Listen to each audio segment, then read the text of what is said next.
panel. This one is going to be in English, so I will be able to understand it. This is, we have Pascal Huguet, who's a researcher at CNRS, Sofia Lambrou, who's the co-founder and head of design Bolk, Yena Young, the artist, co-founder of Plastique, Fantastique, and Tatiana Jama, who you've already met, who will be moderating.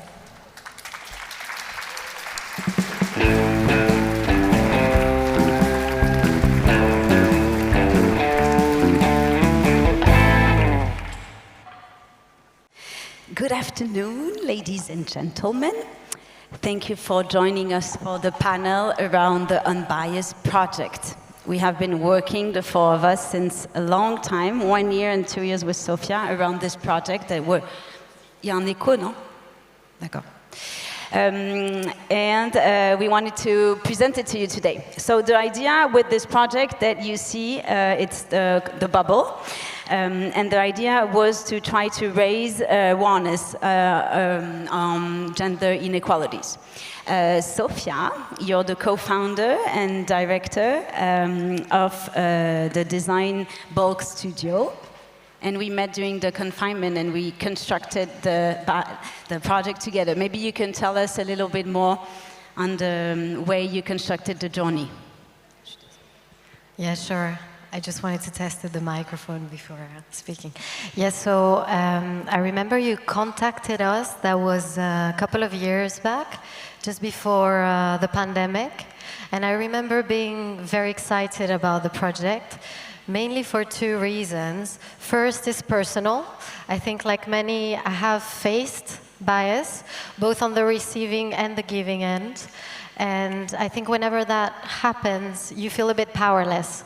You feel like, how do I make it tangible, to objectify it and then maybe do something about it, you know? And I was excited because the idea you approached us with was exactly that. It was materializing what it is to maybe fight against it. And then the second reason is that being a designer myself, I often have to use semiotics in my work. So using ideas of representation that has a lot to do with association. So I thought it was interesting to use this idea of philosopher Merleau-Ponty, who talked about the piercing beings and how by perceiving others, we really pierce them with our own understanding of the world that is not always accurate. And to actually do the opposite to this with your idea, to actually inflate instead of pierce, and to invite people to, instead of pierce people with your own understanding, to pierce the bubble of your own thoughts, of your own mind. So the way we approached it is as a musical score. So essentially a set of instructions that's always the same, that is played each time by different musicians. And the same way a score is played by different musicians, this bubble takes a different shape. Each time is given to an artist with their own vision, with their own unique viewpoint on the subject. And so the protocol is always the same. You are invited to take your shoes off. You enter the bubble. Yes, you sit down and the light switches on and you're invited to answer a 15-minute test that Pascal is going to talk way better than me. And then you're invited to exit with a score that hopefully helps you get a better understanding of the way your biases affect the way you interact with others.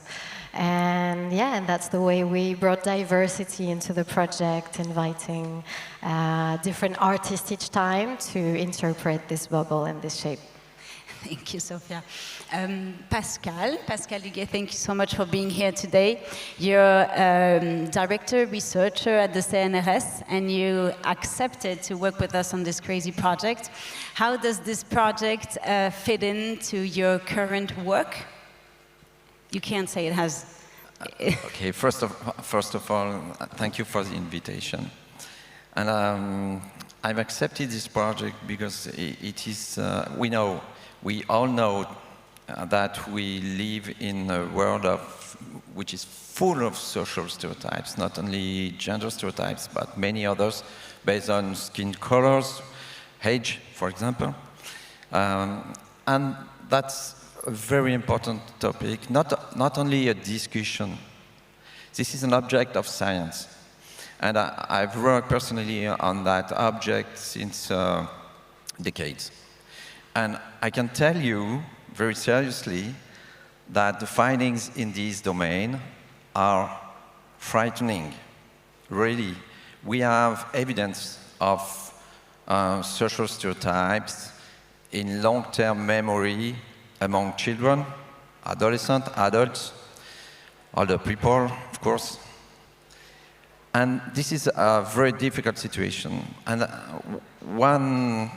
a big question for today is whether we are well-educated people. We carry also social stereotypes like gender stereotypes. And what you see in the bubble is the possibility to take a test that will reveal, maybe not, your own gender stereotyping tendencies. We all believe that stereotypes are the product of simple minds, which is not. Even well-educated people, black, white, and so this is really something. So believe me, we have thousands of findings over the world, not only my team, of course, many other teams over the world, that demonstrates very clearly that gender stereotyping is real, with real consequences on, for example, recruitment and promotion of women. We have published recently a paper in Nature that demonstrates that in France, today, those gender stereotyping are operating, and we have many clear evidence that it is much more difficult for women to be director of research than for men. And the CNRS is very nice in that sense, because the CNRS is very active in fighting social stereotypes, but it will take years again. This is not something we can destroy in 1 minute. But don't be scared, they still have to do the test. Yeah, so take the test. Take it seriously, and you may discover that even in your long-term memory, in this part of long-term memory that we call semantic memory, there is some room for social stereotypes. Thank you so much, Pascal.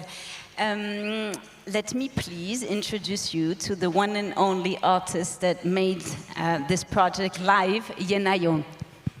Hello. Thank you, Tatiana. So my name is Yena, also known as Plastique Fantastique. I'm based in Berlin, but my Plastique Fantastique is written in French. I'm working at the intersection between art, architecture, performance, offering the audience the experience of the space and challenging the perception of reality. And here, this unbiased bubble, I tried to create a neutral space for scientific research where there's neither wall, nor ceiling, nor floor, so that you can really focus on your task and yourself in a subconscious and conscious level, looking at the fluctuating bubble by the air pressure. So two spheres are intersecting each other, so it is inevitable that you share the air when you are inside two people, even though you are sitting back to back. Each sphere represents your own world. I mean, this interpretation really depends on your perception. Some might see two boobs or S or a heart, depending on your psychological condition of the day. But the main point is that it is symmetrical. Like a mirror, we try, and it is equal, either left or right, right? Yes, it's fantastic.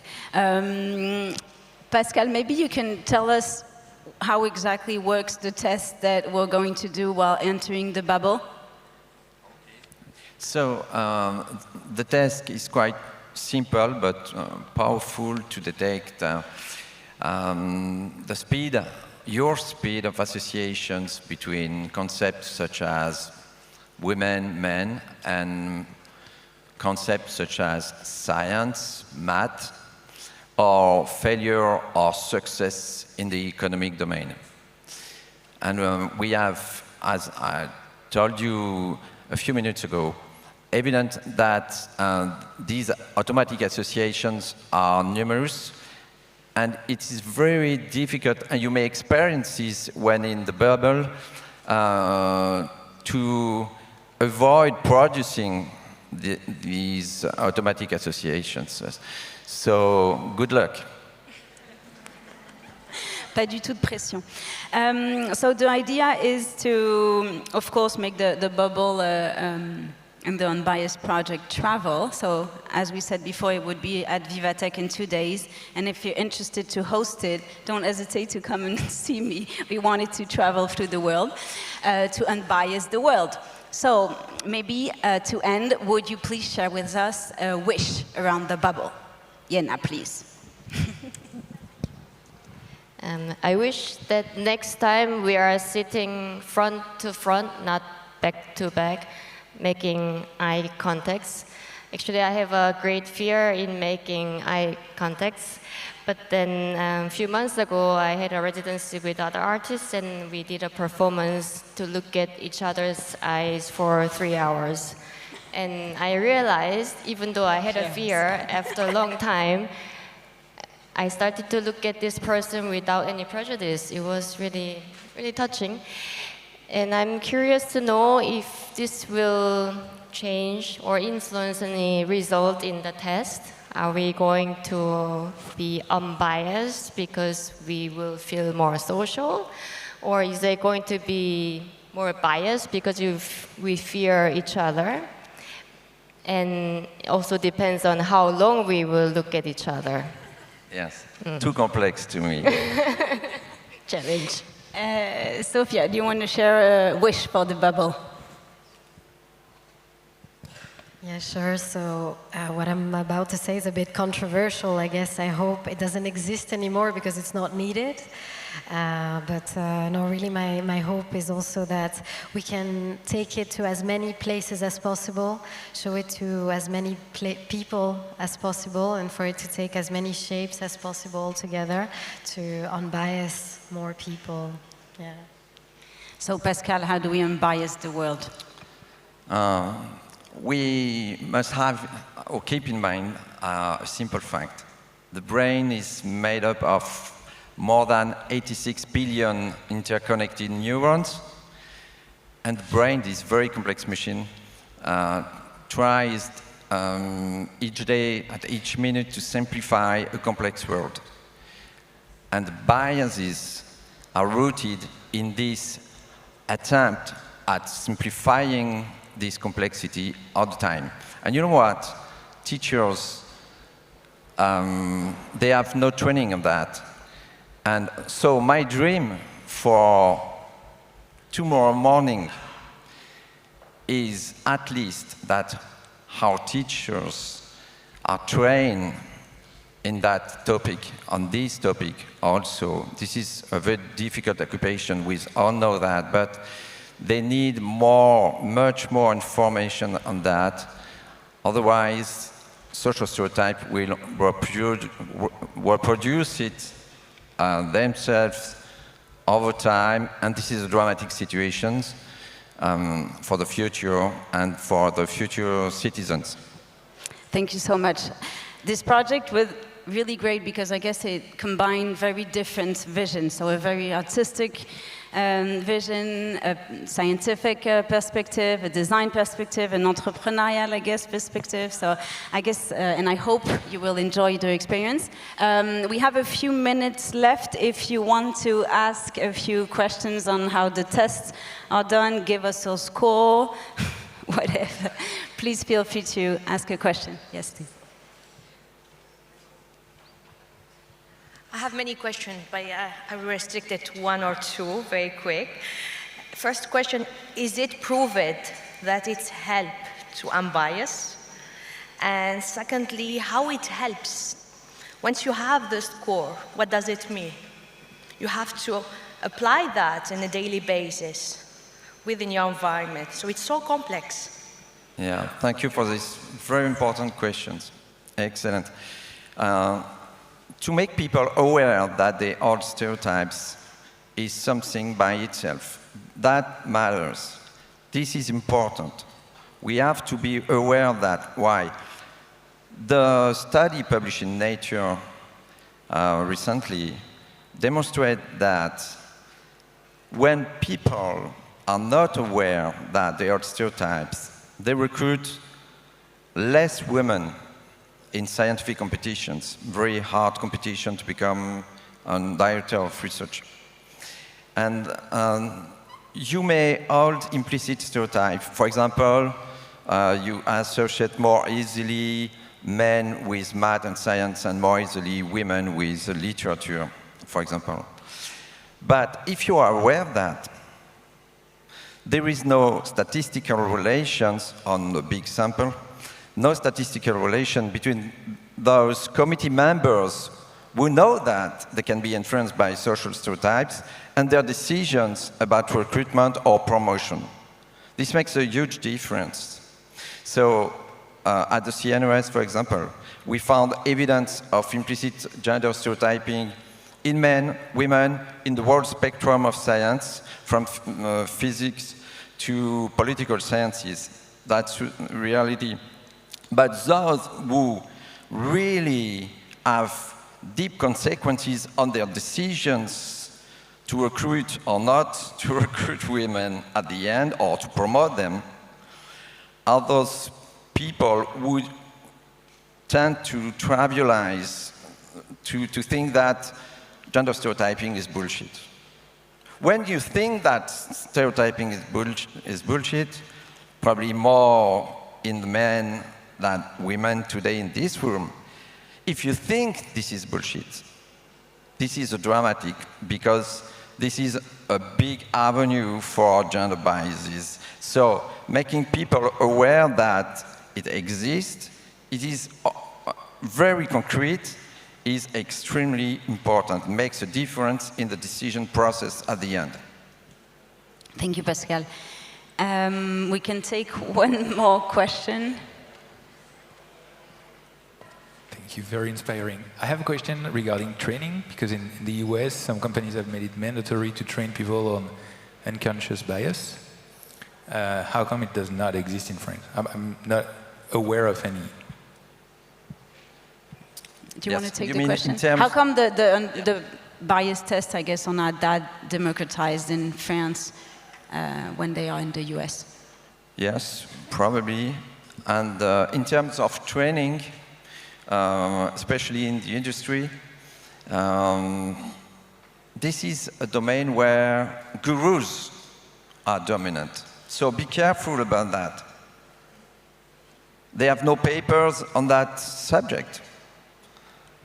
And they are very strong to make you believe they know everything. My first paper in this domain was in 1995, and my knowledge is very incomplete. So be aware that we need serious training rooted in scientific findings. We know what works. We have solid solutions.